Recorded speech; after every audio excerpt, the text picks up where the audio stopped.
안녕하세요. 헬핑 유 TV의 이계완입니다. 요즘 너무 세상이 심란하죠. 코로나라는 그런 문제도 있고요. 하지만 그 어떤 때보다 가장 깨끗하고 아름답고 화사한 봄인 것 같습니다. 그 속에서 사람들이 다시 명료하게 나 자신을 좀 알고 그리고 방향을 정해야 될 때가 아닌가 싶습니다. 시간이 이렇게 많을 때 우리의 삶의 방향을 찾기 위해서 예전에 읽었던 책 한 권을 꺼내 보았습니다. 2008년도 우리나라에는 금융위기가 왔었죠. 마찬가지로 그때 2009년도에 나왔던 공병호 작가님의 사장학이라는 책을 제가 만나게 됐었고요. 그때 이 책을 통해서 굉장히 나 자신의 멘탈을 강화시키는 데 도움이 많이 됐던 것 같아요. 지금 10년이 넘어서 훌쩍 넘은 이 시간에 다시 생각해 보면 지금 이 시대에 우리한테 필요한 게 또 이것이 아닌가라는 생각이 들어서 서고에서 꺼내서 이 책을 읽어봅니다. 어, 아직 책을 읽어보지 못했던 분들 그리고 다시 읽었던 분들에게도 도움이 될 것 같아서 한번 같이 책을 읽어보도록 하겠습니다. 책 제목에 보면 피하지 말고 맞서라 라고 나오죠. 위기의 시대에 사장은 무엇을 해야 하는가. 특히 요즘에는 프리랜서가 많잖아요. 저도 프리랜서로서 생활을 하고 있는데 우리는 이 프리랜서를 1인 기업가라고도 합니다. 이런 분들이 나 홀로 사장이었을 때 나 자신을 어떻게 그리고 뭐 작은 중소기업이나 아니면 중견기업 같은 경우에도 사장 한 명의 비전에 따라서 너무너무 다른 경우가 많죠. 근데 다른 건 몰라도 저 같은 이제 프리랜서들한테는 똑같이 혼자지만 사장의 마인드를 갖지 않는 한 스스로 길을 갖기는 어려운 것 같습니다. 그래서 결국 성공은 마인드 게임이다라는 이야기를 하고 있는데요. 그 부분에서 이 책은 정말 너무너무 많이 도움이 되었습니다. 책에 보면 사장이 반드시 알아야 할 7가지 업무 지식이라는 게 있습니다. 첫째, 자신이 하고 있는 사업의 본질에 대한 지식을 갖춘다. 내가 하는 일에 대해서 정확하게 정의를 내리지 못하면 우리는 엄한 것들과 싸우게 됩니다. 경쟁을 하게 되고요. 그래서 내가 내 일에 대한 정체성을 정확히 아는 건 내 일의 영역을 정하는데 중요한 범위가 되고요. 이제 둘째, 사업의 본질을 최고 수준으로 끌어올리기 위해서 꾸준히 실천해야 할 일들을 파악하라. 그렇죠. 내가 어떤 일을 하는지를 알고 있다고 생각하면 그 다음에 업무에 대한 내용이 굉장히 명료해지겠죠. 셋째, 자신이 몸담고 있는 분야의 전체적인 메커니즘을 이해한다. 혼자서 하고 있는 건 아니기 때문에 세상에 나가고 있는 나의 제품, 해당 분야의 상품과 서비스의 특징, 현존하는 경쟁자와 잠재적 경쟁자, 그리고 시장, 고객, 기술 발전에 대한 관련 지식이 필수다. 때로는 자신이 몸담고 있는 분야의 메커니즘 한가운데에서 겉으로 드러나지 않는 부분에 대해서도 이해하고 있어야 한다. 넷째, 사업과 관련된 제도 및 법규에 대한 구체적인 지식을 쌓는다. 저도 오늘 제가 하고 있는 일에 대한 정확한 법률 지식이 부족해서 제가 이제 오류를 범한 걸 이제 정정하는 시간을 좀 있었는데요. 이런 것 하나도 내가 하고 있는 업계에서 어떤 부분이 시장에 내놓았을 때 커다란 이제 법률적 문제가 되는 일들도 있거든요. 그래서 그런 부분에 대해서도 명확하게 사장인 나 자신이 모른다면 아무도 이걸 해결해 줄 수 없겠죠. 다섯째, 자신의 사업체에 필요한 인력에 대해서 파악한다. 어떤 사람을 고용해야 되는지, 어디서 그런 사람을 구할 수 있는지에 대한 지식이 필요하다. 여섯째, 관련 분야 사람들과 인맥 형성을 위한 정보를 수집한다. 일곱째, 고객들의 호의적인 반응을 얻을 수 있도록 경쟁자들과 차별화된 방안에 관한 지식을 갖춰야 된다. 다음으로는 업계의 변화 속도를 앞질러라. 기존 지식에 의존한 채 배움을 게을리한다면 절대로 업계의 변화 속도를 따라갈 수 없다. 자신의 위치에 머무르는 것조차 힘들게 된다. 자신이 어떤 판단을 내리고 어떻게 행동하든지 간에 자신을 둘러싸고 있는 환경은 계속해서 변화하고 있기 때문이다. 현상 유지라고 생각하는 순간은 이미 뒤처지고 있는 때다. 승리하려면 지속적인 학습이 필요하다. 사업의 아이디어는 언제 어디서 생겨날지 모른다. 이 때문에 학습 습관이 중요한 것이다. 학습에 익숙한 사람들은 시간과 장소에 구애받지 않고 학습을 통해 항상 새로운 아이디어를 얻는다. 자신의 사업에서 어떤 일이 일어나고 있는지를 늘 점검하고 세세한 부분까지 속속들이 알지 못하면 언젠가 큰 대가를 치러야 한다. 도널드 트럼프는 사업이나 투자라는 게임에 있어 가장 중요한 것은 바로 지식이다 라고 했다. 사업이나 투자를 하려거든 먼저 해당 분야에 관한 지식을 알려주는 학습 프로그램에 돈을 사용하라. 그렇지 않으면 당신보다 더 많이 알고 있는 사람들이 당신의 눈을 가로챌 것이다 라고 냉정하게 경고한다. 배우는 거에 굉장히 인색한 사람들 많아요. 그리고 또 이렇게 1인 기업가 아니면 또 자영업을 하면서 내 업계의 변화를 찾아서 어른이 되고 난 다음에 이 배운다는 것은 참 쉽지 않은 것 같아요. 그리고 또 공짜로 그런 배움에 대해서 가르쳐 주는 데도 없고요. 그렇기 때문에 이 투자에 대해서 내가 중요성을 갖고 항상 일정 부분을 재투자하는 마음을 갖지 않는다면, 그리고 시간을 내는 거죠. 왜냐면 그게 생존 게임이기 때문에 항상 업계가 어떻게 돌아가고 있는지, 이 업계하고 다른 업계가 또 연결돼서 있기 때문에 전체적인 시장을 파악하는 데는 배우는 만큼 중요한 게 없는 것 같습니다.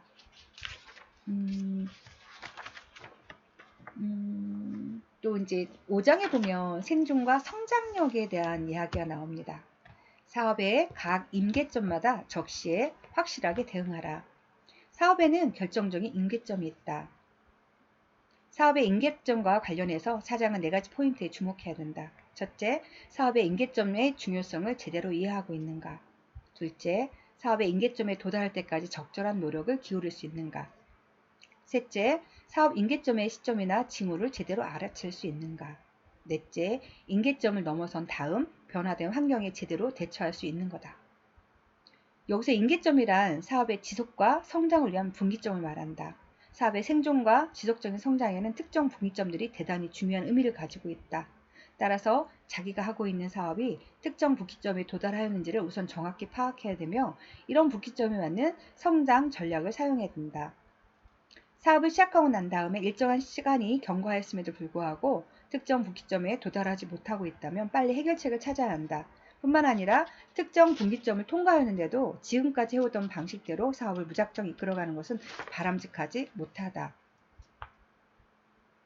생과사를 가르는 첫 번째 임계점, 생존에 대한 거죠. 손익분기점을 넘는 시점까지인 거고요.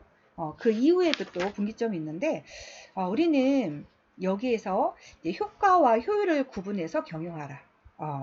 분명히 이 효과라는 것은 임계점을 도달하지 못했을 때인 거죠. 어떤 일을 하면서 내가 하는 것마다 반응이 있는지 결과가 나온다면 그 효과에 집중하는 시기가 사실 그 손익분기점이 오기 전까지는 효과 중심의 경영을 해야 된다고 말씀하고 계시고요. 그리고 이 손익분기점을 넘었고 난 다음에는 효율 중심으로 이제 사업을 해야 되는 거죠. 근데 처음부터 계속 너무 계산적으로 내가 하는 행동, 비용에 대해서 너무 예민하게 반응을 하면 결국 사업을 정착하는 데 실패하는 경우가 많습니다. 그래서 효과 중심의 사업을 해야 될 시점과 효율 중심의 사업을 해야 될 시점에 대해서도 한번 다시 생각을 해보곤 합니다.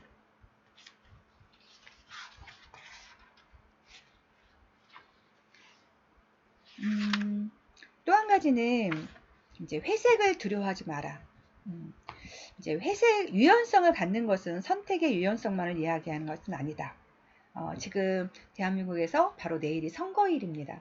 이제 많은 각각의 정당들 지지하는 부분이 있는데, 이제 사장으로서는 어느 한 정권이나 이념에 대해서 집중했을 때 정권이 바뀌거나 그러면 그분의 사업이, 그리고 그분을 딸려 있는 많은 분들의 이제 일자리가 이제 사라지는 경우도 종종 봅니다. 그래서 사장은 특히나 어떤 특정 흑백의 논리로 어떤 정권을 지지하거나 이런 것들을 표현한다는 것은 굉장히 위험하다는 얘기를 하는 거죠. 그래서 지식인은 시시비를 명확히 가리는 것이 미덕이고 경쟁력이지만, 사장은 흑백을 명확히 가리기보다는 상황에 맞추어서 회색도 얼마든지 가능하다는 태도를 가질 필요가 있다. 왜냐하면 그분들에게는요 늘 같이 딸려있는 식구들이 있어져서 안 되는 거죠. 혼자만의 생각이 아니라는 겁니다. 그래서 언제나 자신을 을에 의치해 놓는다. 자신을 철두철미하게 을의 위치에 놓는 데 익숙하다는 점은 사업에 상당한 자리를 잡은 사장들의 공통점 가운데 빼놓을 수 없는 부분이다.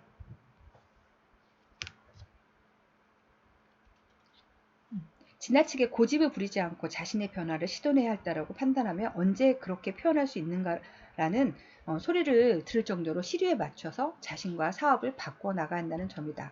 사장은 우후충정에 불타는 지사가 아니라 합법의 테두리 내에서 이익을 추구하는 상인 되어야 한다는 점을 명심하자. 때로는 사람들이 리더의 그리고 또 사장의 역할을 했을 때 왜 저렇게 저 사람 우유부단해? 라는 생각을 저도 한 적이 있었습니다.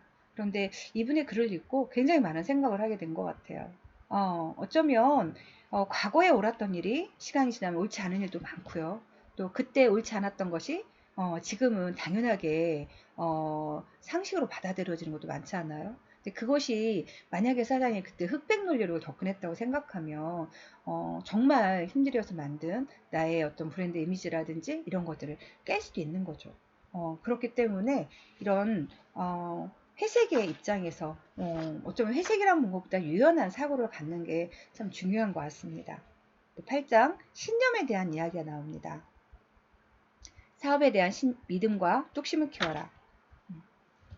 지금 우리들한테 가장 필요한 내용이 이 이야기가 아닌가 싶습니다. 앞이 전혀 보이지 않습니다. 어떻게 해야 할지 도대체 방법이 떠오르지 않습니다. 깊은 불황의 충격이 곳곳으로 퍼져나갈 즈음 강연장에서 만나는 사람들이 이구동성으로 내놓는 안타까움이다. 매출이 곤두박질치는 상황에서 그나마 앞을 가늠할 수 있다면 그래도 견뎌낼 수 있지만 워낙 앞날이 불확실하니 이중삼중으로 힘이 든다. 또 만나는 사람마다 이번 불황을 예상을 뛰어넘을 정도로 장기화될 것이라고 입을 모으니 희망을 가지는 일조차 사치일까라는 생각이 들어 더더욱 힘이 든다. 사업의 성공을 거두기란 결코 쉬운 일이 아니다. 솔직히 말해 엄청나게 힘든 일이라고 말하는 편이 나을 것 같다. 사업을 시작한 대부분의 사람들이 몇 년도 채 되지 않아 손을 털거나 지지부진한 상태, 즉 겨우 연명하는 상태로 사업을 끌어간다. 원래 가졌던 자신의 꿈에 가까울 정도로 사업을 키우는 사람은 극소수에 불과하다. 사업을 반석에 올리는데 성공한 사람들 가운데 절체절명의 위기를 한두 번 경험하지 않은 사람은 찾아보기 힘들다. 세상이 귀한 것치고 수월하게 이룰 수 있는 것이 없다고들 하지만 특히 사업 세계에서 성공은 그 어떤 분야의 성공보다 더 치열한 경쟁과 자기와의 싸움에서 이겨내야지만 얻을 수 있다. 누구나 미래는 불안하다. 결국 누구나 다 불안하죠. 하지만 사장이 바라보는 그 긍정, 좋을 때는 누구나 다 긍정적일 수 있는 것 같아요. 그죠? 하지만 이렇게 상황이 나쁠 때 누가 눈을 들어서 저 멀리 장기적인 악몽을 갖고 냉정하게 생각하면서 흔들리지 않고 가는지는 다른 부분인 거죠. 이때 사업의 승패에 큰 영향을 미치는 요소는 각자가 상황을 바라보는 관점이다. 사업을 둘러싸고 있는 상황은 항상 변화한다.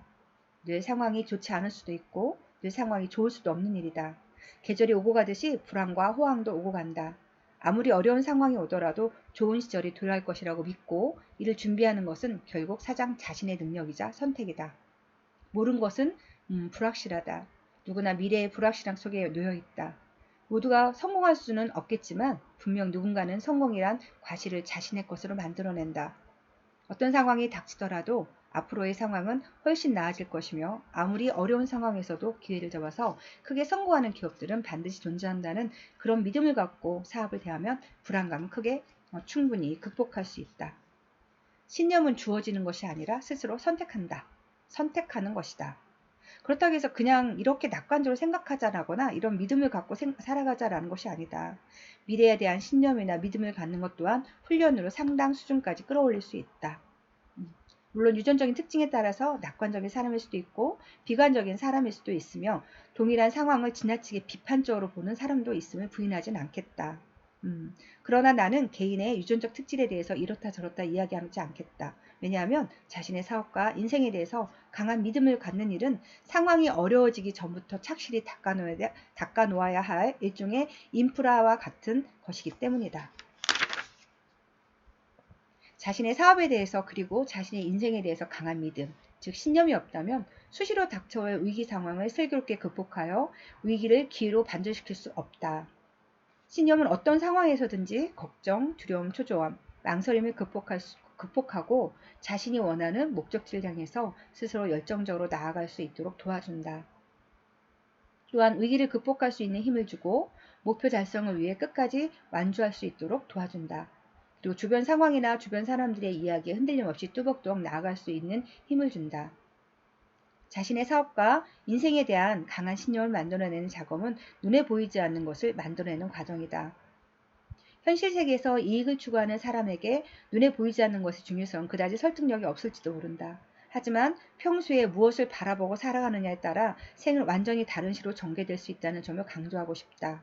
더 높은 곳을 바라보면서 살아가는 사람은 자신이 처한 어려움이나 공경에 대해서 나름의 의미를 찾는 반면 눈앞의 이익만을 바라보고 살아가는 사람은 결코 공경이나 역경에서 의미를 찾을 수 없기 때문에 작은 어려움이 닥치더라도 이를 이겨내지 못하고 쉽게 무너진다.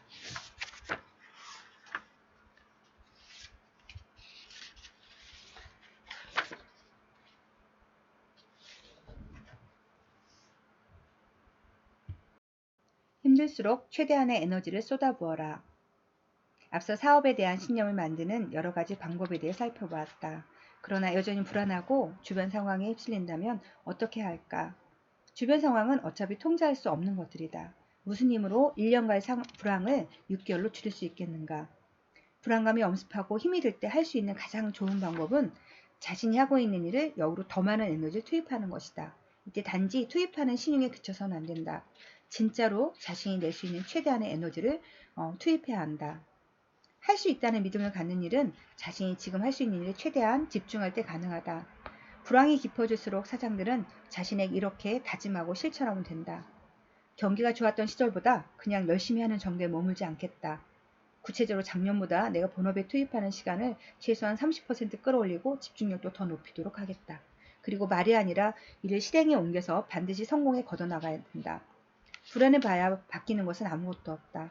더 열심히 성과를 내기 위해 실천 가능한 일에 집중할 때 비로소 불안감도 사라지고 성과도 거둘 수 있다. 이제 9장에 보면 몰입이 나옵니다. 집중하라. 그리고 전부를 걸어라. 자기 사업을 한번 시작해 보려고 하는데 어떻게 생각하십니까? 라고 누군가 나에게 물어보면 나는 상대방의 의견을 찔러보기 위해 다음 같은 질문을 던진다. 끝장을 볼 수 있을 때까지 하루에 15시간 정도 몇 년간 지속할 수 있습니까? 1, 2년이 아니라 7, 8년 정도 혹은 그 이상이라도 그렇게 할 수 있습니까? 언제 기반을 잡을 수 있을지 모르겠지만 그때까지 사생활도 없이 사업에 자신의 전부를 걸 수 있습니까? 이런 질문에 대해 그렇다라고 답할 수 있는 사장들이라면 이미 사업 기반을 잡는 데 성공하였거나 그럴 가능성이 높은 사람일 것이다. 반면에 그렇게까지 할 필요가 있습니까? 라는 반응이 나오거나 내가 사업을 하는 방식과는 영 다른데요? 라고 반응이 나온다면 이는 다시 한번 신발끈을 매야 할 시점이란 것을 뜻한다.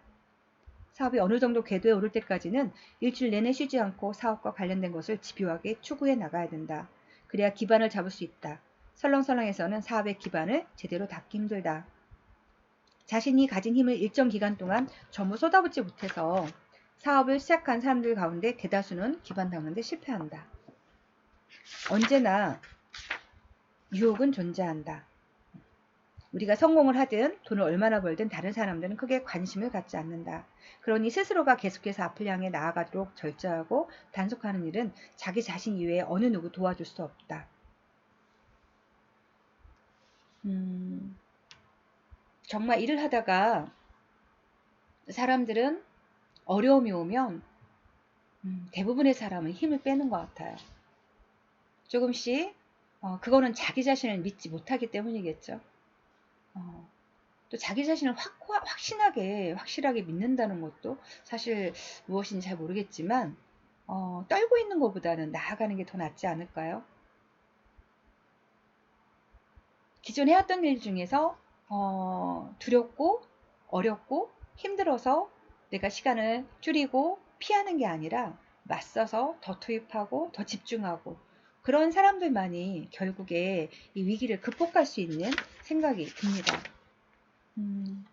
10번 이제 수양에 대해서 나옵니다. 자신의 감정을 잘 다스려라. 자기 스스로 화를 주체하지 못해서 아랫사람이나 가족에게 불같이 성질을 내는 사람들이 있다. 그런 이들 곁에는 사람들이 남아있지를 못한다. 가족은 어쩔 수 없지만 계약관계로 맺어진 사람들은 굳이 그런 사람과 함께할 이유가 없다.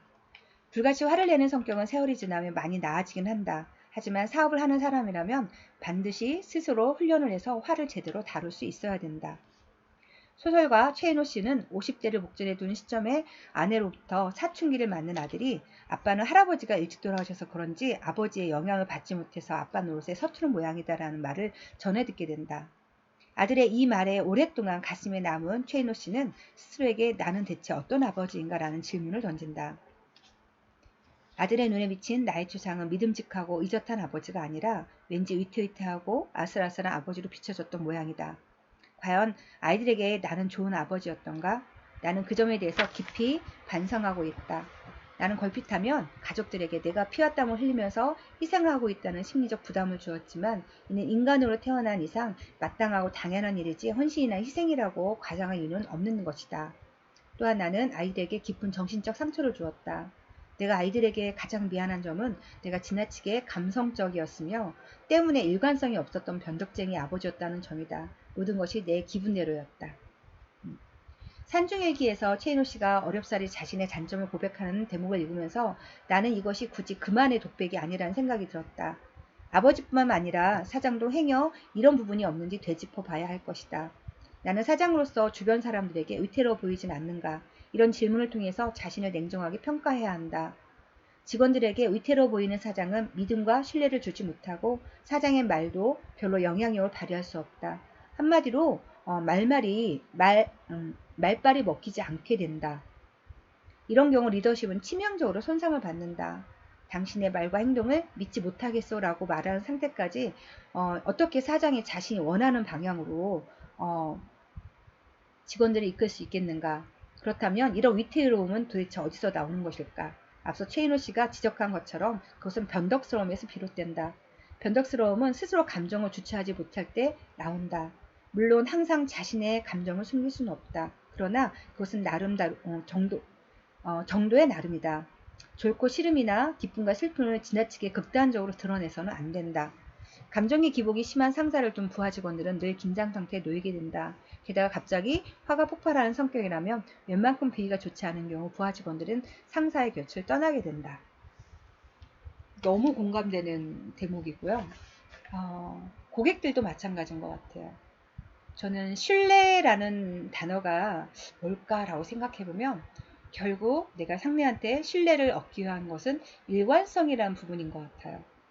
그 사람이 일관성 있게 자기 자리를 지키고 앞으로 나아가고 있을 때 그에 대한 고객들 그리고 또 가장 중요한 고객은 또 내부 고객이잖아요. 나의 가정에 있는 가족 구성원 그리고 또 뭐 조직의 구성원들 그들이 나한테 가장 1순위 고객이라고 생각하는데 그들에게 일관성 있는 모습은 정말 중요한 것 같습니다.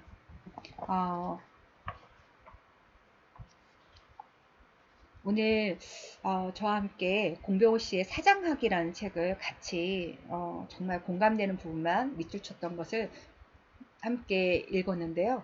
정말 이 책을 통해서 지금 이 시대에 이 어려운 시기에 다시 불황이 장기화된다는 말이 참 많습니다.